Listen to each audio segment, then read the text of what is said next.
अस्सलाम वालेकुम वरहमतुल्लाहि वबरकातुहू। I am your physics teacher Mohammad Waqas Amin.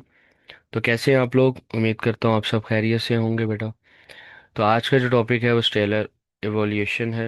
Important topic है बेटा, लॉन्ग क्वेश्चन आ सकता है आपको, और बड़ी डिटेल के साथ हम इस टॉपिक को समझेंगे। और चलें बेटा, स्टार्ट करते हैं नाम से। नेम क्या आपको बता रहा है? Stellar, stellar mean related to stars. जहाँ भी स्टेलर का वर्ड आए समझ आए कि स्टार से कुछ ना कुछ रिलेटेड है। एवोल्यूशन, एवोल्यूशन मीन कि कोई चीज़ टाइम के साथ साथ चेंज हो रही है। तो स्टेलर एवोल्यूशन का मतलब क्या हुआ कि स्टार जो है वो टाइम के साथ साथ किस तरह से चेंज होगा। तो स्टेलर एवोल्यूशन का क्या मतलब हुआ कि ये आपको बताएगा कि स्टार किस तरह से क्रिएट होता है, किस तरह से प्रोड्यूस होता है, फिर किस तरह से ये टाइम के साथ साथ चेंज होगा, और एट द एंड जो है वो ये ख़त्म भी हो जाएगा। जिस तरह ह्यूमन, हर हर इंसान की, या इस यूनिवर्स में जितने भी एनिमल्स हैं या जितने भी जानदार चीज़ें हैं, उनकी कोई ना कोई एज होती है। एक एज के बाद वो सब ख़त्म हो जाते हैं। बिल्कुल इसी तरह स्टार्स की भी एक एज है। अब स्टार्स की जो एज है उसको जो एक्सप्लेन करना है वो हम स्टेलर इवोल्यूशन में करेंगे। तो how can you define the stellar evolution? It is a complete life cycle of a star from its birth in a giant cloud of a gas and a dust to its final stage as a white dwarf, neutron star और a black hole। तो जो final stage होगी star की, वो या तो star white dwarf में convert होगा, न्यूट्रॉन स्टार में कन्वर्ट हो जाएगा, या फिर ब्लैक होल में कन्वर्ट होगा। अब ये कैसे होगा, क्यों होगा, किस तरह से होगा, ये आज की वीडियो में हम समझेंगे। तो बेटा स्टार्ट करते हैं, लेकिन उससे पहले एक क्वेश्चन है, how kinetic theory help us to study the stellar evolution. बेटा जब स्टार्स बनते हैं ना तो गैस से ही स्टार्ट होते हैं। मीन एक क्लाउड होता है गैस का, उसमें डस्ट पार्टिकल्स होंगे। ग्रेविटी की वजह से वो जो गैस के जो पार्टिकल्स हैं और डस्ट पार्टिकल्स हैं वो आपस में क्लोज आते हैं, कोलिजन्स होती हैं। कोलिजन्स होती हैं तो टेम्परेचर ज़्यादा होता है, प्रेशर ज़्यादा होता है। और ये सारी चीज़ें हमने कहाँ पे पढ़ी थी? ये तो हमने पढ़ी थी काइनेटिक थ्योरी के अंदर। कि वहाँ पे ही तो काइनेटिक थ्योरी ही तो एक्सप्लेन करती है कि कोलिजन की वजह से टेम्परेचर राइज होगा।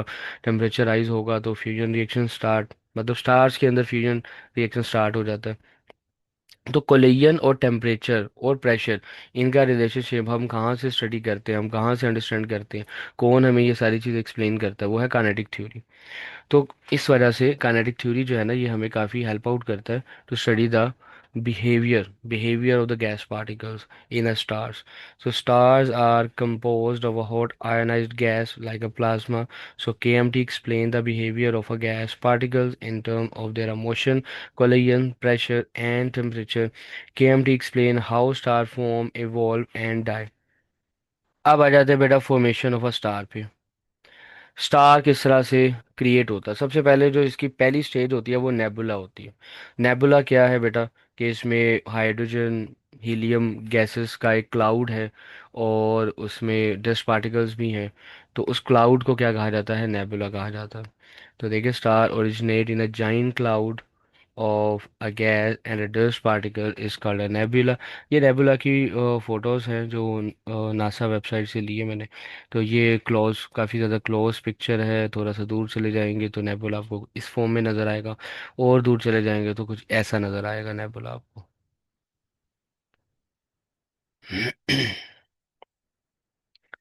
तो nebula, huge cloud of hydrogen gas, helium and dust particles. अब इन डस्ट पार्टिकल्स और ये जो गैस के जो मॉलिक्यूल्स होंगे, गैस पार्टिकल्स होंगे, इनको ग्रेविटी क्या करेगी? पुल करेगी। ठीक है, अपनी तरफ अट्रैक्ट करेगी। उससे क्या होगा? पार्टिकल्स और मॉलिक्यूल्स क्लोज आएंगे, कोलाइड करेंगे। कोलाइड करेंगे तो टेम्परेचर ज़्यादा होगा। तो देखिए, cloud control and dense particles collide more frequently, these collision rise the temperature and pressure। ठीक है, तो मज़ीद पॉइंट्स भी हम ज़रा। A hot dense object is called a protostar। अच्छा, नेबुला के बाद वो किस में कन्वर्ट होगा बेटा? प्रोटोस्टार में कन्वर्ट हो जाएगा। प्रोटोस्टार जो है उसकी डेंसिटी ज़्यादा होगी और ये ज़्यादा हॉट होगा। मींस के वो जो कोलिजन्स हुई थी, कोलिजन की वजह से जो टेम्परेचर ज़्यादा हुआ था, तो वो किस में फिर कन्वर्ट हो जाएगा? स्टार प्रोटोस्टार में। ये प्रोटोस्टार बनेगा बेटा। ये पिक्चर है प्रोटोस्टार की। यंग डेवलपिंग स्टार है ये। कुछ पॉइंट है ज़रा इसके देख लें ज़रा। स्टिल कॉन्ट्रैक्टिंग अंडर ग्रेविटी, यहाँ पर मज़ीद जो ग्रेविटी की वजह से पार्टिकल और गैस मालिक्यूल जो है ना वो क्लोज होंगे, मींस कि ये कॉन्ट्रैक्ट हो रहा है। Very hot but not enough for a hydrogen fusion. Hot तो है लेकिन इतना इतना हाई टेम्परेचर नहीं होगा कि हाइड्रोजन फ्यूजन स्टार्ट हो जाए। हाइड्रोजन फ्यूजन क्या होती है बेटा? फ्यूजन रिएक्शन वो रिएक्शंस होते हैं जिनमें स्मॉल न्यूक्लाई हैवियर न्यूक्लाई में कन्वर्ट होते हैं। स्मॉल न्यूक्लाई आपस में मिलते हैं और हैवी न्यूक्लाई बनाते हैं। अब हाइड्रोजन फ्यूजन में क्या होता है? हाइड्रोजन एक स्मॉल न्यूक्लाई की तरह एक्ट करेगा, हाइड्रोजन हाइड्रोजन आपस में मिलेंगे और एक हैवियर न्यूक्लाई बनाएंगे। वो न्यूक्लाई मेजॉरिटी हीलियम होते हैं, हीलियम के बाद कार्बन भी बन सकते हैं, ऑक्सीजन भी बन सकते हैं। ये हम देखेंगे आने वाले नेक्स्ट लेक्चर में। फिर बेटा ये इंफ्रारेड रेडिएशंस भी एमिट करते हैं। इंफ्रारेड रेडिएशंस क्या होती है? हीट वेव्स होती हैं। हर ऑब्जेक्ट जो हीट अप होगा, जो गर्म होगा, वो इंफ्रारेड रेडिएशन एमिट करेगा ही करेगा। हमारी जो बॉडी है, ह्यूमन बॉडीज या एनिमल बॉडी, इनमें से भी इंफ्रारेड रेडिएशंस एमिट होती हैं। Continuous gaining mass from the surrounding materials. ठीक है, सराउंडिंग पार्टिकल्स जो होंगे ग्रेविटी की वजह से अट्रैक्ट होंगे और टाइम के साथ साथ ये अपना साइज जो है वो गेन करता रहेगा। अब प्रोटोस्टार एंड कहाँ पर होगा? जब इसका टेम्परेचर 10 मिलियन केल्विन हो जाएगा। 10 मिलियन केल्विन के टेम्परेचर पे हाइड्रोजन फ्यूजन स्टार्ट होगा और एक प्रोटोस्टार जो है अब वो किस में कन्वर्ट होगा? एक मेन सीक्वेंस स्टार में कन्वर्ट होगा। ये मेन स्टेज होती है स्टार की, जिसमें स्टार जो है वो सबसे ज़्यादा इसकी लॉन्गर लाइफ होती है, ज़्यादा देर तक ये मेन सीक्वेंस स्टार की फॉर्म में रहता है। हमारा जो सन है ये भी इस वक्त मेन सीक्वेंस स्टार वाली स्टेट में ही है। अब role of kinetic molecule theory. अब ये जो कुछ भी मैंने बताया है, गैस मॉलिक्यूल आपस में क्लोज आएंगे, कोलिजन ज़्यादा होंगी, टेम्परेचर ज़्यादा होगा, टेम्परेचर इतना ज़्यादा हो जाएगा तो हाइड्रोजन फ्यूजन रिएक्शन स्टार्ट हो जाएगा। ये सब कुछ जो है ये कौन एक्सप्लेन करेगा? ये काइनेटिक मॉलिक्यूल थ्योरी एक्सप्लेन करेगी। ये हमारी हेल्प करेगी इन चीज़ों को समझने में। अब ये बेटा मेन सीक्वेंस स्टार आपका है।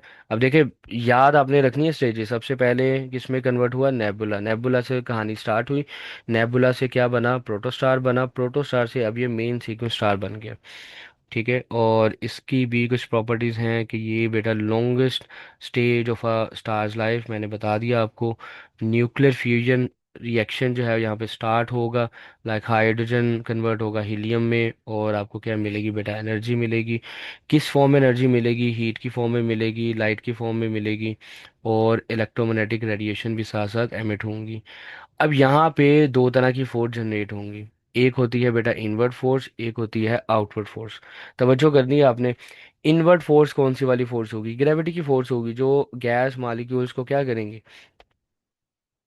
गैस पार्टिकल या डस्ट पार्टिकल्स को आपस में क्लोज यानी कि इनवर्ड लेकर आएंगे। यहाँ पे देख रहे हैं, ये आपकी बुक की ही डायग्राम है, ये देखिए। ये जो पिंक कलर के एरो के साथ रिप्रेजेंट किया हुआ, ये ग्रेविटी है। ग्रेविटी जो है वो पार्टिकल्स को इनवर्ड अट्रैक्ट करेगी, इनवर्ड लेकर आने की कोशिश करेगी। और जब गैस मॉलिक्यूल इनवर्ड आएंगे, बहुत ज़्यादा क्लोज आ जाएंगे एक दूसरे के साथ, डेफिनेटली कोलाइड भी करेंगे। जब कोलाइड करेंगे टेम्परेचर ज़्यादा होगा, टेम्परेचर ज़्यादा होगा तो प्रेशर ज़्यादा होगा, और फिर एक प्रेशर की फोर्स भी लगेगी। और वो प्रेशर की फोर्स कहाँ पे लगेगी? आउटवर्ड डायरेक्शन में। ठीक है, दो तरह की फोर्सेज होगी, या एक इनवर्ट फोर्स है और एक आउटवर्ड फोर्स है। इनवर्ट ग्रेविटी की फोर्स है और आउटवर्ड जो है जो प्रेशर जनरेट हो रहा है due to multiple collision of the gas molecule. अब कुछ टाइम के बाद ग्रेविटी और प्रेशर की फोर्स बैलेंस हो जाएगी। अगर ये बैलेंस हो जाती हैं तो फिर स्टार किस स्टेट में चला जाएगा? हाइड्रोस्टेटिक इक्विलिब्रियम स्टेट में चला जाएगा। हाइड्रोस्टेटिक इक्विलिब्रियम में अगर स्टार चला जाता है तो ये मोस्ट स्टेबल स्टार बन जाएगा। ठीक है, और ये मैंने यहाँ पे मेंशन किया हुआ है, when a star is hydrostatic equilibrium then it become a more stable star. और इस कंडीशन को जो डिस्क्राइब करती है इक्वेशन, वो ये वाली इक्वेशन है, इसको कहते हैं हाइड्रोस्टेटिक इक्वेशन। इसका प्रूव जो है वो आपकी बुक में नहीं है, लेकिन अगर करना चाहें तो ये बेटा मैंने छोटा सा प्रूव ये किया हुआ है इसका। अगर आप करना चाहें तो कर सकते हैं, अदरवाइज वीडियो को थोड़ा सा इस पार्ट को स्किप कर दें आप और आगे चले जाएं। तो बेटा ये प्रूफ इसका कर लेते हैं। प्रूफ के लिए क्या करेंगे बेटा? एक cylindrical element of a gas आपने कंसिडर करना है। कहाँ पे कंसिडर करना है? Inside a star at a distance r. From the centre means ये इसका सेंटर है, और सेंटर से ये जो है ना, ये आपने गैस सिलेंड्रिकल शेप में आपने कंसिडर कर लिया। इसकी सिलेंड्रिकल शेप बना देते हैं हम इधर। यहाँ पे ये देखें ज़रा, यहाँ पे मैं ट्राई करता हूँ, एक सिलेंड्रिकल शेप बना देते हैं, रफ सी डायग्राम बना देते हैं। ये बेटा इसका सेंटर है, सेंटर ज्यूम कर लें आप, और यहाँ से लेके यहाँ तक जो होगा वो रेडियस आर होगा। ठीक है। अब देखिए क्रॉस सेक्शनल एरिया, ये जो सिलेंड्रिकल शेप मैंने ज्यूम की है, इसका जो एरिया है वो डेल्टा ए है। इसकी जो रेडियल थिकनेस होगी वो डेल्टा आर होगी। वॉल्यूम क्या बनेगा, वो डेल्टा वी बन जाएगा। मतलब डेल्टा ए और डेल्टा आर को जब हम मल्टीप्लाई करेंगे, you will get the volume of the cylindrical shape of a gas. और ये वॉल्यूम की क्वेश्चन आ गई। इसका मैस आप कैसे निकालेंगे, बाय यूजिंग का डेंसिटी फार्मूला। ये डेंसिटी का फार्मूला तो छोटी क्लासेस में आपने पढ़ा हुआ है ना, डेंसिटी क्या होता है, मास पर यूनिट वॉल्यूम। तो ये फार्मूला वहीं से ड्राइव किया। मास को आप सब्जेक्ट बना लें तो डेंसिटी इंटू वॉल्यूम आ जाएगा। अब वॉल्यूम की जो वैल्यू है delta A and delta R, ये आप यहाँ पे पुट कर दें तो ये क्वेश्चन बन जाएगी। अब इनवर्ट फोर्स कौन सी है, इनवर्ट फोर्स है ग्रेविटेशनल फोर्स। और ग्रेविटेशनल फोर्स कौन सी है, ये फार्मूला आपको पता होगा, capital G M small M. ये देखा ना, ये वही है Newton gravitational formula, minus capital G M small M divided by R square, gravitational force का फार्मूला विद नेगेटिव साइन। ये है इनवर्ट फोर्स। अब आपने करना क्या है बेटा, ये जो डेल्टा एम है इसकी वैल्यू जो है ना वो यहाँ पे आपने पुट करनी है।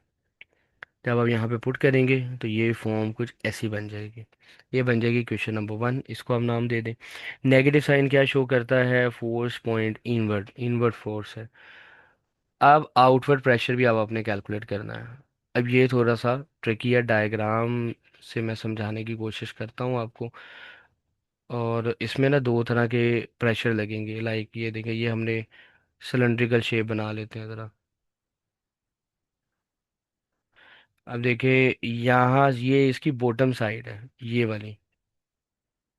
ठीक है, ये वाली जो साइड है ना, ये इसकी बॉटम साइड है। तो बॉटम साइड पे भी एक क्या लगेगा, प्रेशर लगेगा, मीन्स फोर्स लगेगा। ये मैंने एफ बॉटम है। और प्रेशर का फार्मूला था फोर्स पर यूनिट एरिया, वहाँ से अब फोर्स की क्वेश्चन निकाल लेंगे, पी इंटू ए। तो ये जो बॉटम साइड है ना, यहाँ पे फोर्स लगेगी पी इंटू ए लगेगी। सेकंड, और ये यहाँ से लेके ना ये रेडियस आर पे लगेगी। ठीक है, ये आर इसीलिए मैंने यहाँ पे मेंशन किया हुआ। अब दूसरा प्रेशर जो लगेगा वो आउटवर्ड, यानी कि यहाँ पे ये जो इसकी टॉप साइड है यहाँ पे लगेगा। ये बॉटम साइड है, दिस वन बॉटम साइड है, बॉटम साइड पे, और ये टॉप साइड पे, टॉप साइड पे इनवर्ड डायरेक्शन में लगेगा। अब ये जो प्रेशर है, ये क्या प्रेशर है, देखो यहाँ तक तो प्रेशर पी था।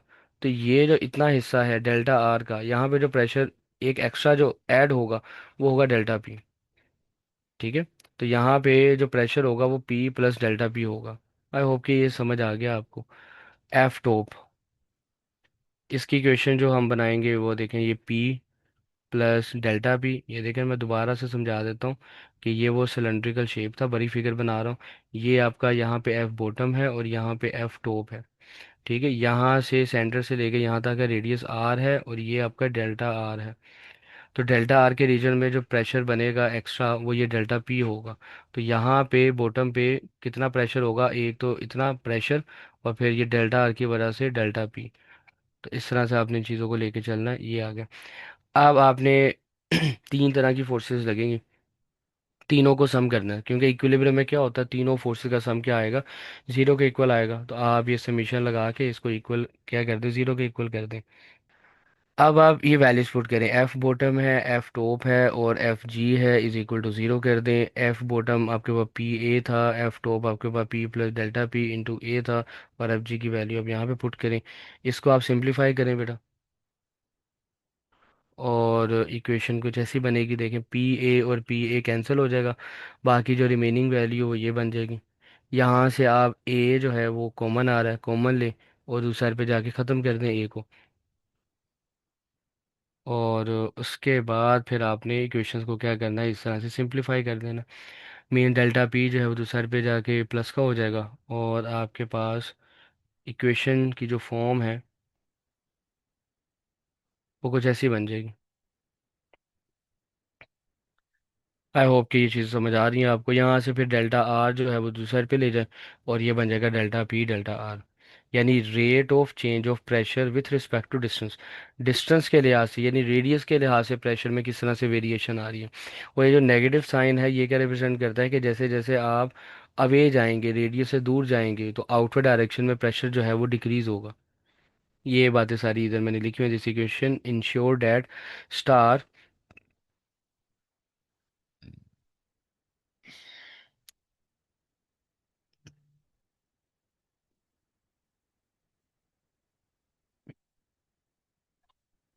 This equation ensure that star neither collapse under the gravity nor expand indefinitely। Mean ये इक्वेशन बताती है ना तो स्टार जो है वो बहुत ज़्यादा कोलैप्स करेगा अंडर द ग्रेविटी, और ना ही एक्सपैंड करेगा। पी जो है वो प्रेशर इनसाइड द स्टार है, डेल्टा पी डेल्टा आर जो है वो rate of change of pressure with the radius, how pressure is changed from the center to outward, ये आपको बताएगा डेल्टा पी डेल्टा। ऊपर मैं एक्सप्लेन कर चुका हूँ। आर जो है वो इसमें डिस्टेंस है from the centre of the star, capital G gravitational constant है, एम आर जो है mass enclose within radius R, and rho R जो है वो density of the radius at the point R. Negative sign, again pressure decrease करेगा outward direction में। अब बेटा टू पॉसिबिलिटीज हो सकती हैं जिस वजह से जो हाइड्रोस्टैटिक इक्विलिब्रियम है वो डिस्टर्ब हो जाए। पहली पॉसिबिलिटी ये है कि ग्रेविटेशनल फोर्स ग्रेटर देन हो जाए इंटरनल प्रेशर से। अगर तो ग्रेविटेशनल फोर्स ज़्यादा हो जाती है, मीन्स ग्रेविटी ज़्यादा हो जाती है, तो फिर वो क्या करेगी, फिर वो गैस मालिक्यूल को बहुत ज़्यादा कॉन्ट्रैक्ट करेगी, और एक टाइम आएगा कि स्टार जो है वो इनवर्ड कोलैप्स कर जाएगा। अब इसमें दो सिचुएशन आती है। अगर तो वो स्टार लो मीडियम स्टार हुआ, ठीक है, अगर उसका साइज जो है वो लो मीडियम साइज हुआ, तो फिर वो किस में कन्वर्ट हो जाएगा, वाइट ड्वार्फ में कन्वर्ट हो जाएगा। लेकिन अगर वो मैसिव स्टार हुआ तो अब दो सिचुएशन बनेगी। मैसिव स्टार में होगा क्या, सुपरनोवा एक्सप्लोजन होगी, और सुपरनोवा एक्सप्लोजन में दो सिचुएशन बनेगी। मींस अगर तो उसका जो कोर है, कोर का मैस अगर वो मॉडरेट हुआ तो फिर वो न्यूट्रॉन स्टार में कन्वर्ट होगा, और अगर एक्सट्रीमली मैसिव हुआ तो फिर वो ब्लैक होल में। दोबारा से समझ लें, बल्कि मैं दोबारा से नहीं समझाता, आप वीडियो थोड़ा सा बैक करें और फिर इन चीज़ों को समझें कि मीडियम स्टार होगा, लो मीडियम तो फिर वाइट डवार्फ, और अगर मैसिव स्टार होगा तो न्यूट्रॉन स्टार या ब्लैक होल। वो डिपेंड करेगा उसके मैस ऑफ कोर पे। दूसरी सिचुएशन क्या बन सकती है कि ग्रेविटेशनल फोर्स बेटा क्या हो, कम हो, और इंटरनल प्रेशर जो है ना वो ज़्यादा हो जाए। अब ज़रा तवज्जो करें, इंटरनल प्रेशर अगर ज़्यादा होगा तो डेफिनेटली एक्सपेंशन होगी। जब एक्सपेंशन होगी मालिक्यूल दूर दूर जाएंगे, कोलिजन कम हो जाएगी, कोलिजन कम होगी तो टेम्परेचर क्या होगा बेटा, वो भी कम हो जाएगा। ठीक है, तो एक्सपेंशन होगी, ये देखें star star to expand, core become cool, temperature में डाउन हो गया, डिक्रीज हो गया, डेंसिटी भी डिक्रीज हो जाएगी। न्यूक्लियर फ्यूजन वाला जो रिएक्शन है वो क्या हो जाएगा बेटा, स्लो हो जाएगा, लो एनर्जी प्रोड्यूस होगी, which weak the outward pressure. लेकिन फिर दोबारा से ग्रेविटी जो है वो गैस मॉलिक्यूल को अट्रैक्ट करना स्टार्ट करेंगी, और एक न्यू स्टेट पे स्टार की एक न्यू स्टेट बनेगी जिस पे दोबारा से वो इक्विलिब्रियम स्टेट में वापस चला जाएगा। ठीक है, then star returns to equilibrium state, एक न्यू स्टेट में जाएगा जहाँ पे अगेन ग्रेविटी और प्रेशर जो है ना वो इक्वल हो जाएंगे। अब नेक्स्ट एक और क्वेश्चन माइट भी आपको एमसीक्यूज भी आ जाए ये वाला, how the life of the star depends on the mass. अब आपकी बुक में ना एक लाइन लिखी हुई है, और वो लाइन जो है ना वो थोड़ी उसमें मिस्टेक है।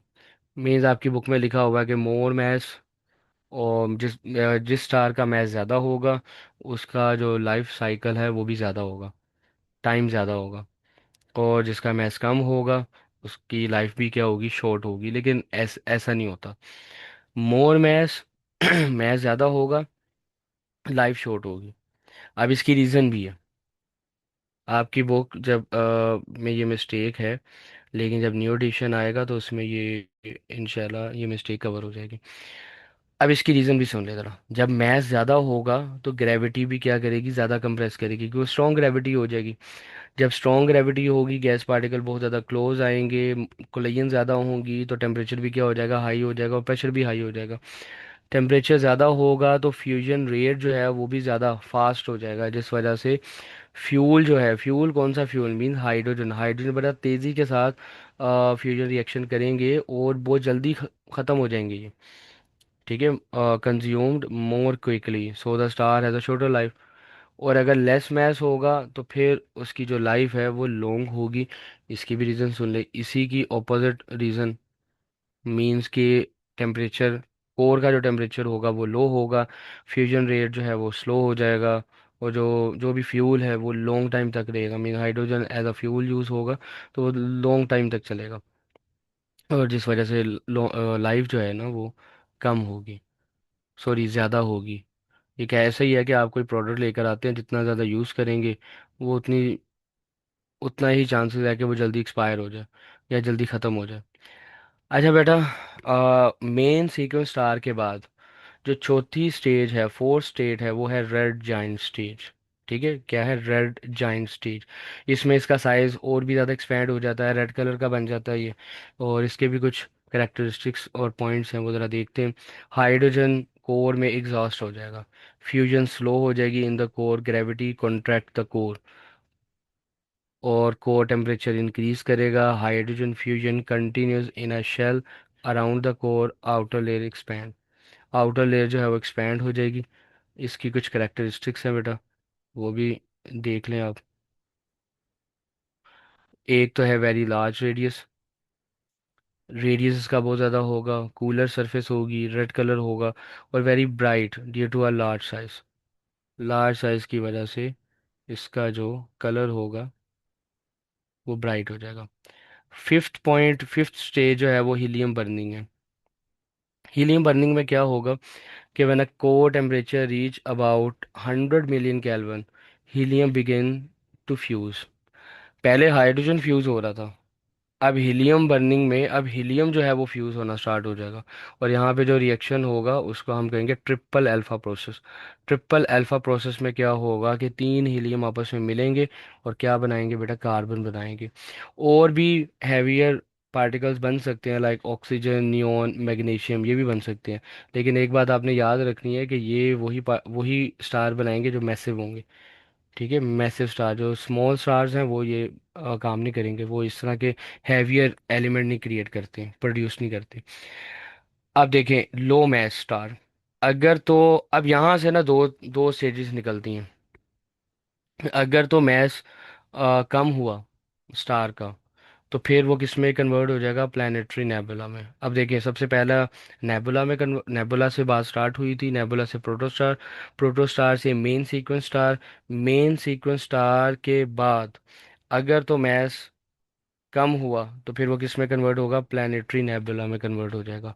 प्लानिटरी नेबुला क्या होता है बेटा, the outer layer are gently expelled into a space, मतलब कि एक जिस तरह से नेबुला की शेप थी ना, गैसेस फैल गई थी, स्प्रेड फॉर्म में थी, बिल्कुल इसी तरह दोबारा से जो है ना वो कुछ गैसेस जो है ना वो एक्सपेल हो जाएंगी स्पेस के अंदर। These glowing gases form a planetary nebula, और फिर वो जो गैसेस है ना वो ग्लो करेगी। ये देखिए, ये जो है ना ये प्लानिटरी नेबुला है। हमारा जो सन है ये भी एक स्मॉल स्टार है। तो ये देखें, ये सबसे पहले बात स्टार्ट हुई स्टेलर नेबुला से, नेबुला से फिर ये देखें, ये main sequence, sorry main sequence कह रहा हूँ, ये प्रोटोस्टार है, फिर ये मेन सीक्वेंस है, फिर ये रेड जाइड में कन्वर्ट होगा, फिर प्लानिटरी नेबुला, और प्लानिटरी नेबुला से फिर किस में कन्वर्जन होनी है, वाइट ड्वार्फ के अंदर। वाइट ड्वार्फ का साइज कितना होता है बेटा, अर्थ साइज होता है ये।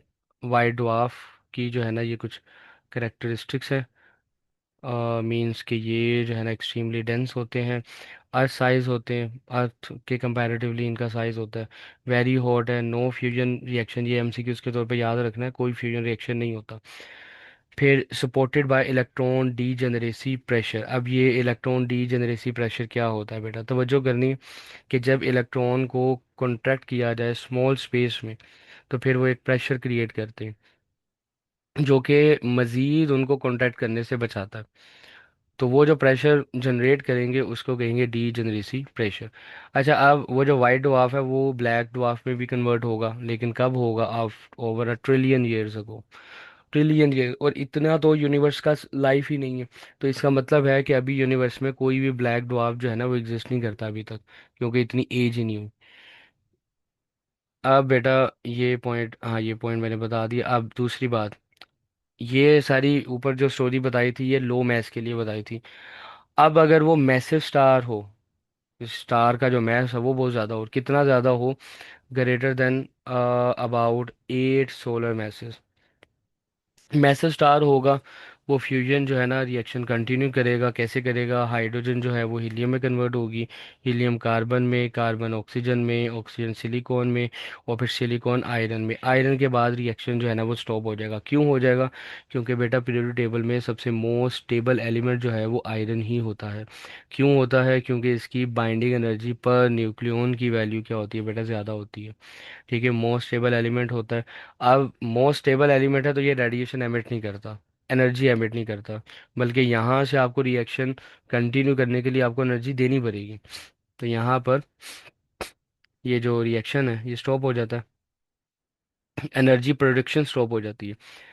यहाँ पे फिर सुपरनोवा एक्सप्लोजन होती है। ठीक है, एक जोरदार धमाका होता है, ब्लास्ट होता है। ठीक है, without fusion gravity collapse the core rapidly, outer layer rebound outward,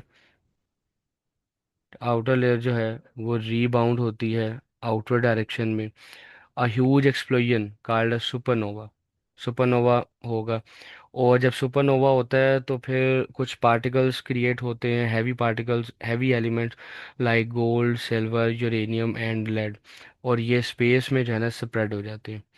और ये जो एलिमेंट्स हैं ये फिर पार्ट बनते हैं, किसका पार्ट बनते हैं? Part of a future stars, planets and even a living organisms. Supernova के बाद अब दो तरह की स्टेट, दो तरह की सिचुएशन हो सकती है। या तो वो न्यूट्रॉन स्टार में कन्वर्ट होगा, या फिर वो ब्लैक होल में कन्वर्ट हो जाएगा स्टार। न्यूट्रॉन स्टार में कब होगा? If remaining core has a moderate mass, जो रिमेनिंग कोर बच जाएगा आफ्टर सुपरनोवा, सुपरनोवा ब्लास्ट हुआ, धमाका हुआ। अब अगर कोर का जो मास है वो मॉडरेट हुआ, ठीक है, तो फिर इलेक्ट्रॉन कंबाइन होंगे प्रोटॉन के साथ, न्यूट्रॉन्स आर फॉर्म्ड। फिर क्या बनेगा? न्यूट्रॉन स्टार बन जाएगा। इलेक्ट्रॉन प्रोटॉन के साथ मिल रहे होंगे, न्यूट्रॉन बनना स्टार्ट हो जाएंगे, और एक टाइम आएगा कि वो न्यूट्रॉन स्टार में कन्वर्ट हो जाएगा। बातें आई होप कि आपको समझ आ रही हैं कि पहले स्टार जो था वो बड़ा था, रेड जाइंट था, एक सुपरनोवा हुआ, धमाका हुआ। उसके बाद अब देखने है कि कोर का मैस कितना है। कोर का मैस अगर मॉडरेट है तो न्यूट्रॉन स्टार में कन्वर्ट होगा, और अगर कोर का मैस ज़्यादा है तो फिर वो ब्लैक होल में कन्वर्ट हो जाएगा। अब न्यूट्रॉन स्टार जो है ना इसकी कुछ करेक्टरिस्टिक्स है, ये मैंने फिगर भी दिखाई हुई है न्यूट्रॉन स्टार की। इसका साइज आपने याद रखना है, 20 किलोमीटर। एक्सट्रीमली डेंस ऑब्जेक्ट होते हैं, और स्ट्रॉन्ग मैग्नेटिक फील्ड भी होते हैं, और रैपिड रोटेशन।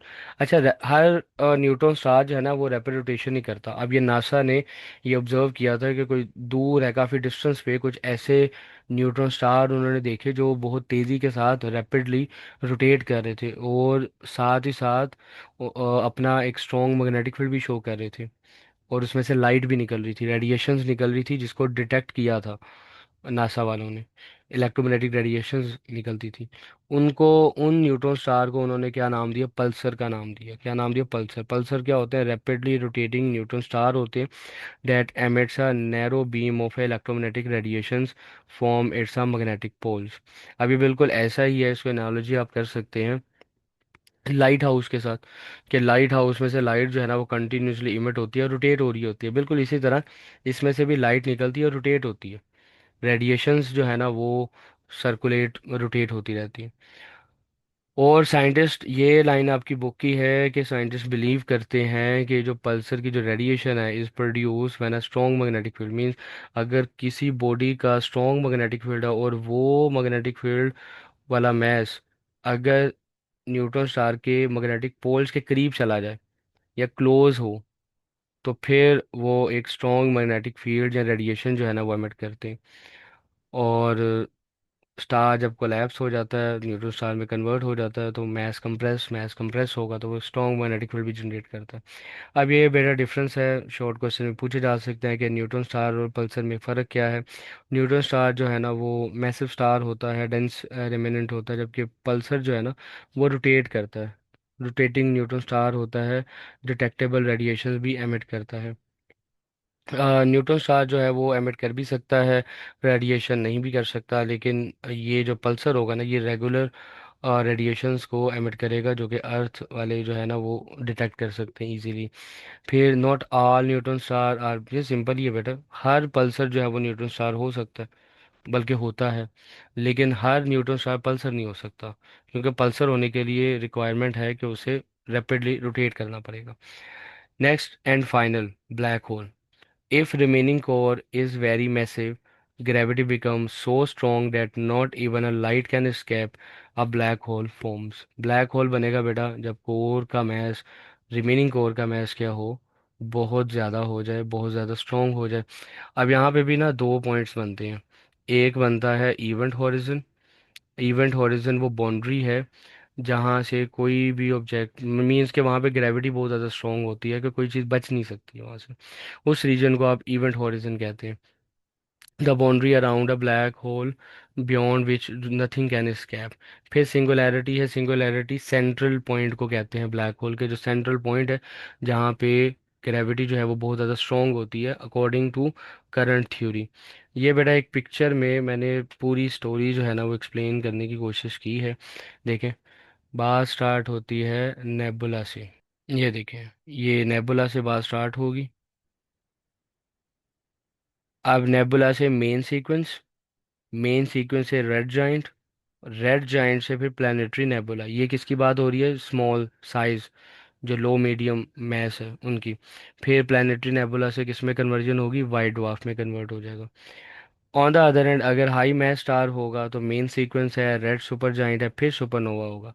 अब सुपरनोवा की बेस पे अब दो तरह की सिचुएशन हो सकती हैं। पहली सिचुएशन क्या होगी कि हाई मैस स्टार में कन्वर्जन हो जाएगी। High mass star, high mass मतलब कि सुपरनोवा के बाद अगर कोर का मैस हाई होगा तो न्यूट्रॉन स्टार, और अगर बहुत ज़्यादा हाई होगा तो फिर बेटा ब्लैक होल। ये कुछ पॉइंट्स है बेटा न्यूक्लियर फ्यूजन के, ये भी पॉइंट आप याद रख लें। मेन सीक्वेंस, जब मेन सीक्वेंस स्टार होगा तो हाइड्रोजन हीलियम में कन्वर्ट होगा, रेड जाइंट के अंदर हीलियम कार्बन में कन्वर्ट हो रहा होगा, और मैसिव स्टार के अंदर कार्बन ऑक्सीजन में, ऑक्सीजन सिलिकॉन में, और सिलिकॉन आयरन में। और बेटा ये पॉइंट भी आपने याद रखने हैं, ये तीनों, यानी जो मीडियम साइज स्टार होंगे और जो हाई मैस, लार्ज जिनका मैस होगा, उनकी जो फाइनल स्टेज है उनके बारे में कुछ इन्फॉर्मेशन है, like white dwarf, neutron star and black hole. Mass की बात करें तो वाइट ड्वार्फ का मैस लो होता है, न्यूट्रॉन स्टार का मीडियम होता है, और ब्लैक होल का very high. Fusion, white dwarf में कोई फ्यूजन नहीं, न्यूट्रॉन स्टार में भी कोई फ्यूजन नहीं, ब्लैक होल में भी कोई फ्यूजन नहीं। डायमीटर, अर्थ साइड डायमीटर है न्यूट्रॉन स्टार का 20 किलोमीटर है, और event horizon depend on mass. Density very high, extremely high, और effectively extreme within the event horizon. Escape of light, white dwarf और न्यूटन में light escape कर सकती है, जबकि ब्लैक होल से बेटा लाइट भी स्कैप नहीं कर सकती, इतनी स्ट्रॉन्ग इसकी क्या होती है, ग्रेविटी होती है। तो आई होप कि ये लेक्चर आपको समझ आ गया। और लास्ट पे इसकी पॉइंट्स भी देख लेते हैं बेटा, स्टेलर इवोल्यूशन की। Explain the origin of a star, explain formation of a planet, produce heavy element essential for a life, help scientists estimate the ages of a stars, explain supernova, neutron stars and black holes, help us understand the evolution of our galaxies। तो ये इसकी importance है, और I hope कि ये lecture समझ आ गया। अगर आपको वीडियो पसंद आती है बेटा तो अपने फेलोज़ के साथ भी शेयर किया करें, उनका भी फ़ायदा हो जाएगा। और बेटा चैनल को सब्सक्राइब किया करें, लाइक किया करें। और आपसे मुलाकात होगी अब नेक्स्ट लेक्चर में। अपना ख्याल रखें, तब तक के लिए अल्लाह हाफिज़।